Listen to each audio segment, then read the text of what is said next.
Hello, everybody. Good afternoon. This is Brian Tully from Tully Law Group. Thank you for joining us for our Wednesday webinar.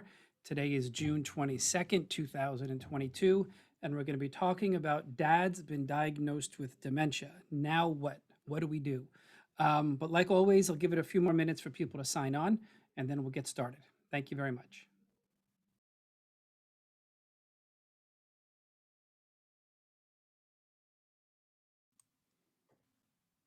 Hello again, everybody. We'll get started now.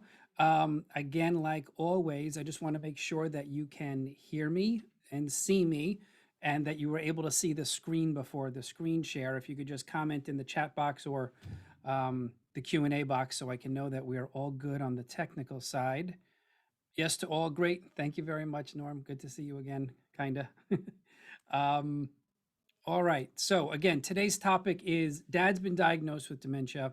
Thank you. Now what? Well, the reality is that our parents are older folks that we're surrounded with and surrounded by, and even our families as we start to get older, we're all going to be starting to deal with certain different health concerns and long-term care concerns. So today's topic is, all right, well, what do we do? And the reality also is that if we have a diagnosis, especially with something like dementia, we know that things have been simmering under the surface, perhaps, or there's been other incidences where we've seen and been concerned, which led to perhaps the neurologist appointment and to the testing and to the ultimate diagnosis. So, in this kind of a scenario, things have been going on for a little while, but now what do we do? All right, so that's what we're going to be getting into. So, let me share my screen again. All right, there we go. So today's point is to give some steps as to what the family, the loved ones, the friends should be doing to help their loved one that's been diagnosed with dementia. We're not going to be getting into great depth as far as any type of Medicaid programs or asset protection strategies. If you wish to know more about those, we have plenty of webinars on our website, tullyelderlaw.com. Under the videos tab, you'll be able to see all the prior webinars that we've done in more depth about Medicaid and, of course, asset protection strategies, or also go to our YouTube channel, which is the Tully Law Group. All right, so whenever we meet with, there's a few preliminary steps I always take when I start these off, but it's important to realize that as we age and as we deal with different health concerns, they can take different forms. And quite often we use what we call our elder care continuum as a way to demonstrate what exactly can occur as we age. So all the way on the left, right, we have the gentleman standing there on his own, no cognitive or functional limits. Cognitive meaning mental capacity, functional meaning the physical abilities, what can they do and what can't they do physically. And then we take a step to the right, a little bit of limited function, again, cognitive or functional, symbolized here with a cane, and then another step with the walker, and another step with the scooter, and another step with the wheelchair. So there is generally a progression. Generally, it takes time for this progression to occur. Unfortunately, we've all known people where something traumatic occurs, such as a stroke, and we can go from left to right very fast. On the physical side, generally speaking, also the cognitive declines are a little bit more gradual. But again, I like to visually represent what families may be encountering as their loved one is aging. Now, also by way of definition, what we're talking about today is long-term care. That's what we do. My practice and my employees and the families we help are all of those folks looking to, yes, plan and yes, protect, but also to make sure their loved ones get the best care possible. That's what we do, and that's long-term care. Now, as you'll see on your screen now, on the left side, we have medical care. Medical care is going to be your doctors, your hospitals, your rehabilitation centers. Medical care is covered by your Medicare health insurance, all right? Whether you keep Medicare, and I'll talk about this in another slide, or opt out to what's called an Advantage plan, which replaces Medicare, again, that's all medical and that's your health insurance. On the other side of the coin, or the right side of your screen, is the idea of long-term care. And what's represented here is, again, a physical limitation. And long-term care is when somebody needs assistance with the activities of daily living. All right. Now, there's different types of activities of daily living. We have what are called the traditional activities of daily living, which are functional, and then we have activities of daily living that focus on the cognitive. All right. So, for example, and I'll explain and go through what the bullet points are as to what the ADLs, the activities of daily living, are, but also what the instrumental activities of daily living are. Long-term care just isn't help with the physical walking and bathing. Long-term care is also assistance with these instrumental needs, which I'll explain on the next slide or two, that support all the physical activities. All right, so it's mental, it's cognitive, but it's also the physical. All right. And then there you go again. Instrumental activities of daily living is the cognitive. So, brief description of what are the activities of daily living or the ADLs. It's what we do every morning. You get out of bed or you get out of a chair. That is called transferring. We then walk to the bathroom. We bathe, right? We toilet, we groom, we dress, and we eat. Those are the ADLs. The IADLs, the instrumental cognitive activities of daily living, are again cooking. These are the supportive ones: cooking, cleaning, transportation, driving or taking a bus, laundry, handling your finances, paying your bills, and being prudent with your finances, as well as shopping. Okay, so as we get older, we may see certain things happening. If there's capacity concerns, we may see a decline in driving and forgetfulness and getting lost, or not cooking and not cleaning or not shopping, not paying bills. There is your instrumental ADLs. Okay. Now, why are these so important apart from the obvious? In our practice every day, we help clients do four main things because these are the concerns that our clients have. These are the concerns that all of our families have when we're dealing with long-term care issues, and not in any particular order. These are all equal in our book. How do we protect assets? How do we protect the home as our loved ones get older? How do we protect financial accounts as they get older and their needs perhaps increase? How do we pay for the appropriate care? Is it a companion level of care? Is it a personal care aide that can physically help with those activities of daily living? Is it a nurse on occasion? Is the home out of the question altogether and we're talking about nursing home? How do we pay for that care? And ultimately, and just as important to us, and you'll see this whenever you talk to us or look at our social media, etc., the getting the best care in our book is just as important as protecting the home. All right. If your loved one is not getting the best care possible, what is this all for? So while we have attorneys and paralegals and we're protecting the home and the financial accounts, we're very different in that we have care coordinators on staff. And those care coordinators are trained and experienced social workers and an RN to help coordinate the care, help navigate the long-term care system.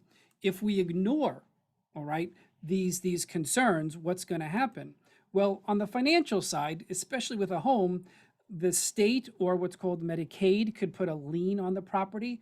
They can recover against your estate if things aren't planned and protected appropriately.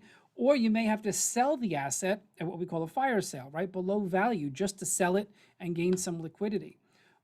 If you don't protect the financial accounts, you're going to be spending that on the care, spending the income on the aid to come into the house or paying for the nursing home. It's not something that most families want to do because assets are finite. There's only so much you have. And if there's another spouse to live and to continue to thrive and be in the community and socialize, they're going to need assets and be able to pay bills. So we cannot spend all of the life savings right away. Paying for the care. If we don't address who pays for the care, home care these days can be upwards of $11,000. Nursing homes around 20 at the high point. It's ridiculous how much long-term care costs. So paying for the care is usually what people come in here first. But then we start sharing all of the care concerns and care needs, and they're like, "You're right. If if dad isn't being advocated for, if mom isn't doesn't have an advocate at that care planning meeting at the rehab center, how do we know what the doctors and social workers are saying? How do we know what's best for mom? So that's where we step in, not only with paying for the care, but making sure that your loved one, or dad in this case, is getting the best care to hopefully, and the goal is to avoid frailty, decline, and ultimately a crisis. If you've caught my webinars before, and I know a bunch of you have, we never want a crisis. We always want to plan in advance. It's like everything else in life. Wherever there's a crisis, it will always be more stressful. It will always cost more to fix, and you're going to have less options. All right. So when we plan in advance, then we can pick and choose what we're going to do and how we're going to do it and when we're going to do it. Okay. So we need to avoid that crisis. Now, so let's say dad's just been diagnosed with dementia. What do we do? I'm going to go through some points here and then start breaking out and unpacking them a little bit. First and foremost is the idea of estate planning, then incapacity planning, and they can be separated, which is why I do that here. Probate avoidance planning. Sorry, that was a little dizzying there. Then asset protection. We want to look at health insurance. We want to assess the home environment. All right. We need to make sure it's a safe environment. And ultimately, we have to have that conversation about care and about aging. It's number 7 on my list. It doesn't mean it's not number 1 on your list, or not perhaps the first thing to address, so that we can get these other 6 items going. All right. So to explain as we go, what do I mean by estate planning? So there's, again, a lot of facets to it, and you can ask different attorneys what they mean by it. But for our purposes today, estate planning is determining where your estate goes, right? When you ultimately pass on.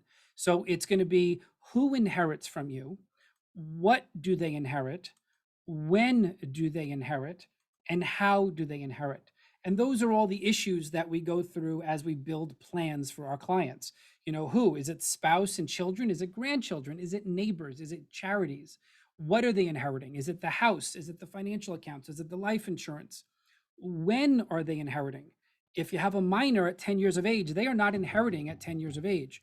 If it's done right, they're inheriting older, after there's been a gatekeeper or trustee monitoring the money and spending them on appropriate and prudent things as the child or beneficiary ages.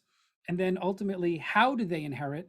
Well, it's going to be an outright distribution where they just get the cash or the property, or a more protective measure is that the assets will be held in trust for the beneficiary's term of years until they reach a certain age, or even sometimes for their lifetime.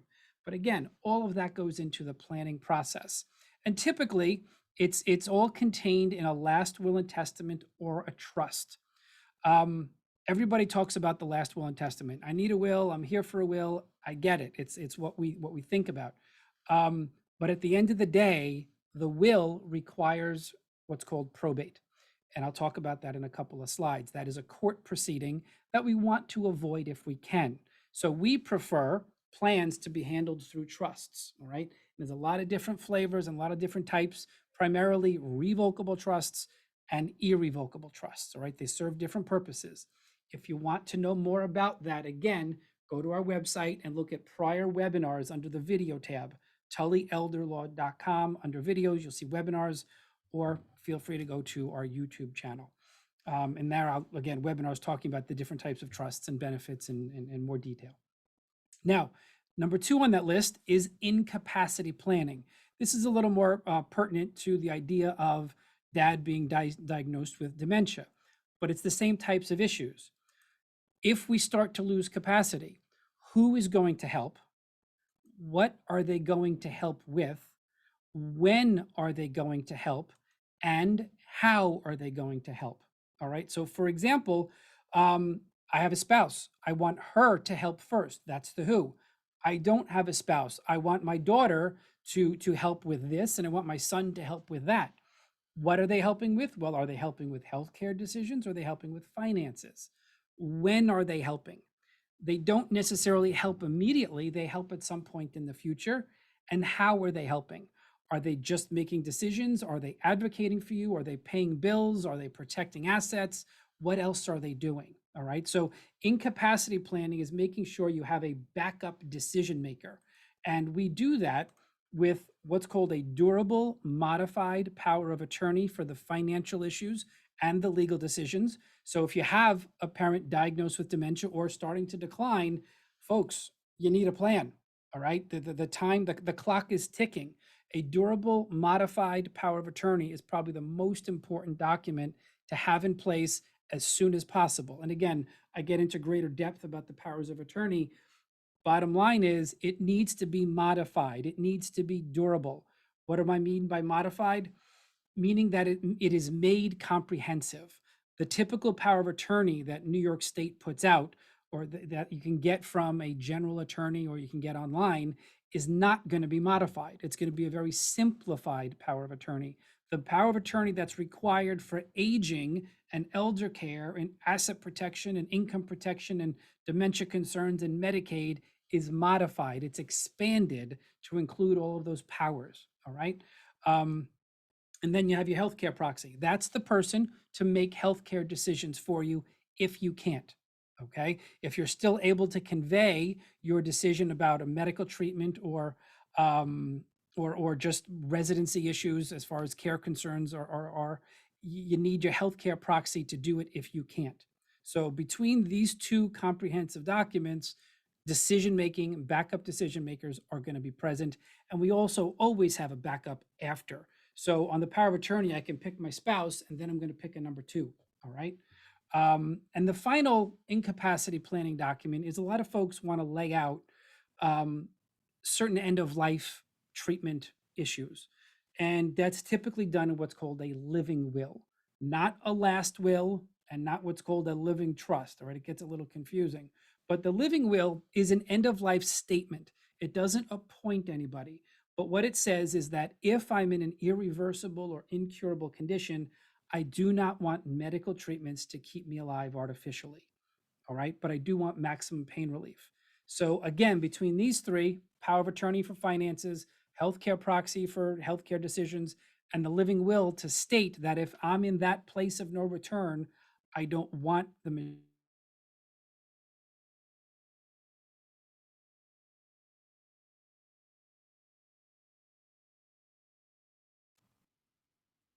okay. Am I back? Oh boy, what happened? Let me know, guys. So, Mary, I'm back. Good. Thank you.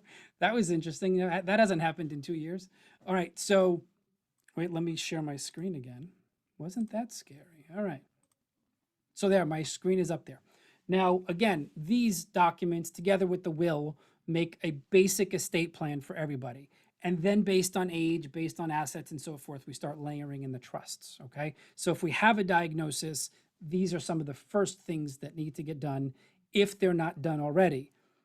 Also, if they are done and they're 10, 15 years old, you need to get in and have us take a look at them because they should probably be made better and brought up to date.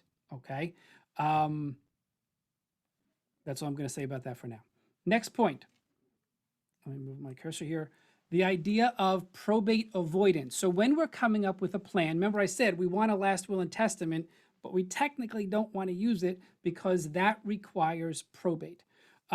Probate is that court proceeding to determine if the last will and testament is valid.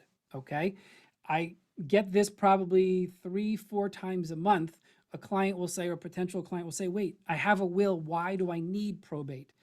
And you do, because a will is not technically a last will and testament until the surrogate judge in Jamaica, Queens, or Mineola, Nassau County, or Riverhead out in Suffolk determines that it's a valid will. So probate is a validity proceeding. Ultimately, we want all of our clients and families to avoid probate, and it's possible. Why? Because a probate proceeding takes at least 6 to 8 months. If there's any complications, you could be looking at a year or 2 or 3. If there is only a single individual, no spouse or no children, again, you're looking at a much more complicated process because the law and the court will require us to find heirs, all right? And that can take up to about a year at least. So tremendous amount of time goes into a probate proceeding. There are cost considerations. There's filing fees with the court. There's legal fees. If you have to hire a genealogist to find people, you got those costs. You've got a court filing fees. Third reason I don't like probate is, and this is the primary reason these days, is there's a complete lack of privacy. A probate proceeding is a completely public proceeding. And there are literally companies that go there and will requisition files randomly and start copying. They'll get names, they'll get addresses, they'll be able to tell whether they're healthy or disabled. Are they adults? Are they minors? What are they inheriting? In this day and age, you don't need that kind of data out there. So we like to keep things private. And one of the points I've only put on in the last couple of years is courts shut down as we experienced during the pandemic. So avoiding probate allows the family to have more control, save money, save time, and keep things private. So how do we avoid probate? Well, we make sure our bank accounts or assets are at least joint, or have beneficiaries named, or are owned by a trust. Okay, so through joint accounts, beneficiary accounts, and trust accounts, there'll be no probate whatsoever. All right, and again, saves time and saves money.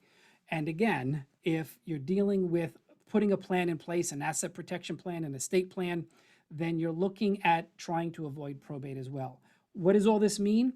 It means you do not want any assets that are solely owned by dad. Okay, so if there's a house out there in dad's name and he passes on, you're going to probate. If there's a bank account out there in dad's name alone, not joint, no beneficiary, and not in a trust, you're going to probate. So you don't want solely owned assets. Next point, when you have a diagnosis and you're putting together a plan, is to consider asset protection. We do this every day of the week. We do this for healthy folks. We do this for older folks. Really everybody over 65 years of age, we start talking about asset protection specifically for long-term care and future Medicaid needs down the road. Again, today's not about Medicaid, but Medicaid is a government program that'll pay for your long-term care as long as you're eligible, okay? So if we can protect some assets, not all, you never protect everything because you need to be able to spend and use, and we never want you to have to go to the kids to ask for money. But the idea of protection against long-term care and Medicaid is crucial at 65 years of age and above, as well as when there's a diagnosis. Okay, so if it's not in place and we're starting to see concerns about capacity increase, this is when you start. All right, you don't wait too long on this. Now, how do we do this? Well, assets can be protected by gifting them. All right, you can give money to the kids, you can give this to the kids, you can give that to the kids, but you have to be careful. There could be significant tax problems if highly appreciated assets are gifted to children. Also, we have problems, what I call the D's, okay? If you give money to your child, and God forbid he dies, or gets divorced, becomes disabled, has financial or debt problems, okay? Develops dementia or capacity to decline on his own. When you have money or assets in a child's name, that whatever happens to that person can impact your assets. I'm not saying you never give money to children or assets to children. You usually do, but it's a part of a coordinated plan. The best way to protect assets is with what's called an irrevocable trust. Again, TullyElderlaw.com will have other webinars specifically talking about this. And by the way, if you've got questions, shoot me an email, all right, or give me a phone call. Come on in, let us look at your existing planning documents and talk about how to protect moving forward so you don't unnecessarily lose assets later. Another point to consider when we have a new diagnosis is considering what kind of health insurance is out there. If we're 65 and over, Medicare is the health insurance. We have Medicare, there's two parts, Medicare A, which covers hospitals, rehabilitation centers, hospice care, hospice needs. And then when somebody's discharged, the nurse or the aide that comes in with what's called intermittent care after discharge. So that's all under Medicare A. And then there's also Medicare B that we pay a premium for. That is the coverage for doctors, for the DME, the durable medical equipment, ambulance, preventative expenses, and outpatient expenses, all through Medicare B. We also need to consider pharmacy benefits. All right, they're generally not that expensive, but you can purchase a plan just for the pharmacy.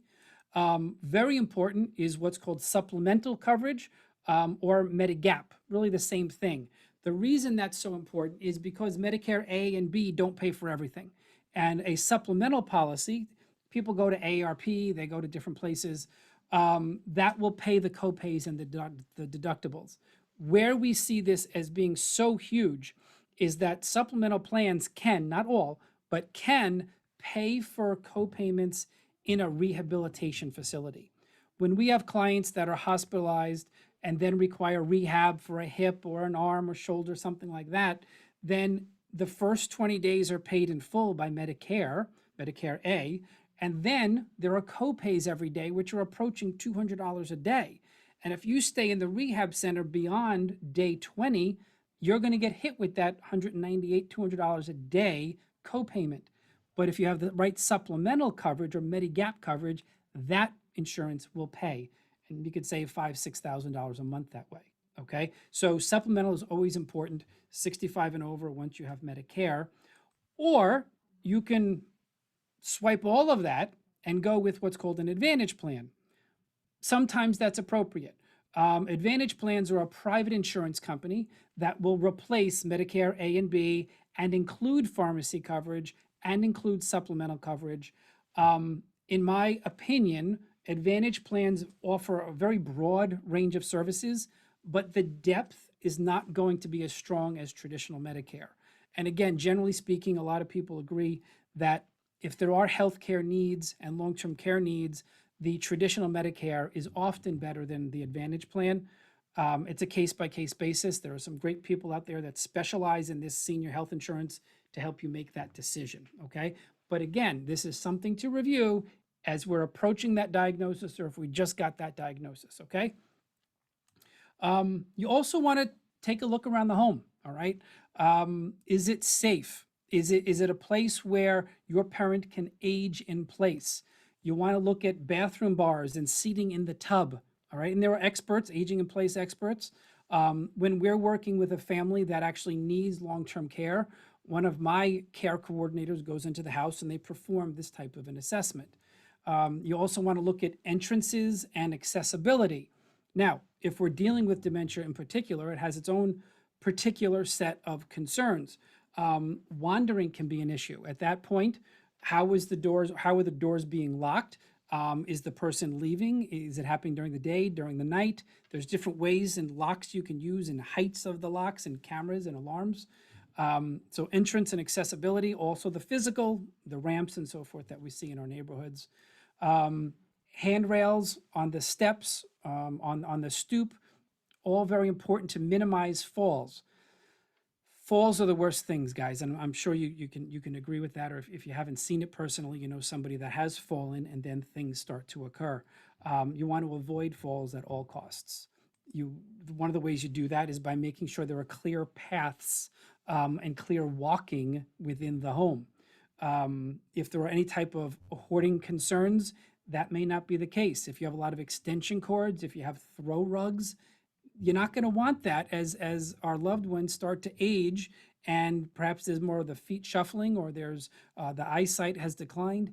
You want clear paths for walking to minimize those falls so our loved ones can be safe in their own home. Lighting is crucial. I've been to some clients' houses, you got one lamp in the corner and that's it. You can't see the extension cord on the floor. You can't see the throw rug that's all crumpled up because the dog ran. You know, these are things to consider. So lighting is very important. Safety and security, right? You want to make sure that the locks are working. Get the cameras, you know, have a conversation with your parents. This day and age with Ring and all those other programs that are out there and software and apps, have a good security plan in mind. The last point that we had on my list of what to do when we have that diagnosis is, and again, this can be first in a lot of circumstances, is to have the conversation. This is one of our social media posts from months ago, but 5 tips how to speak to your parents about an elder care plan. Number 1, bring up the conversation in the context of helping them plan for the future. All right, this isn't you running the show saying do this, do this. Have a conversation about helping them. All right. Number two, make it clear that the conversation is about their wants and needs and wishes. It's not about inheritance. It's not about money. It's about what they want as they get older. Number three, do some, Google, do some research, all right? The 5 important documents that we talk about, that's going to be a trust, depends which kind, right, based on the circumstances, but it's the will, the power of attorney that's modified and durable, the healthcare proxy, and the living will. And if you have any questions about these, we'll get to that. We'll have time at the end to certainly ask about them. You can put your questions in the chat box or the Q&A box. Number 4, you want to be respectfully listening to the conversation. What are their wishes? What do they want? What don't they want? The whole idea of estate planning is making making you and your spouse's wishes come to fruition. I want the assets to go here. I want this person to inherit. I want this asset to be inherited at this age. I want this person to make decisions for me. Those are our person's wishes, and an estate plan helps put that in writing and solidify it. Number 5, you're not going to solve all this in one day. Be prepared for multiple discussions, and you don't want to lay it all out there at once. You want to take time and just let it grow, give them time to think, give you time to think. But ultimately, before the diagnosis or after the diagnosis, you need to have the conversation, and we need to get the estate plan, the incapacity plan, the asset protection plan, the house review, the health insurance assessment. You need to look at all those different aspects, okay? When we help families do this, all right, it breaks down into 3 different domains. It's the legal domain, the financial domain, the care domain, all right? So we can look at it as you out in the community and taking care of your family and helping them plan and protect. And then this is what we do on the inside. We look at legal, we look at financial, we look at care. The goal tied to the legal domain is how do we do what we can to protect the assets? On the financial side, how do we get Medicaid to pay for the care when it's time? And on the care domain, how do we make sure dad gets the best care possible, again, when that time arises? We're dealing with the government here and the Medicaid program. It doesn't happen overnight. A typical Medicaid qualifying plan, you're looking at 4 to 6 months before eligibility, the application is finalized and submitted and thought about, and then care assessments. It can be 4 to 6 months before the care is in the house, all right? So again, you want to stay ahead of things and make sure you have the plan. So in the legal domain, how do we protect the assets? Well, 99% of the time it's the irrevocable trust and the use of that durable modified POA. That's the power of attorney. On the financial side, how do we get Medicaid to pay? Well, we use what's called community Medicaid, which is the home care program, or what's called chronic care Medicaid. That's the nursing home program. So we have to choose which way we're going to go. Ultimately, how do we help your loved one get the best care? Through our care coordinators. The squeaky wheel, right? That's what's going to get the attention. So family involvement is crucial. Professional, experienced advocacy and coordination is essential as well. And we have the care coordinators to address that. Now, a typical elder law firm is going to really just focus on the green and the blue, right? They're doing the legal as far as asset protection, they're doing the financial to get Medicaid to pay, but for the care, the family is often on their own to cobble together their own type of advocacy or coordination. Not when you come to Tully Law. We put all that together and address all 3 of those domains with what we call a life care plan. A life care plan will protect the most assets possible, get Medicaid to pay as soon as possible, and help your loved one, help dad get the best care possible, all right?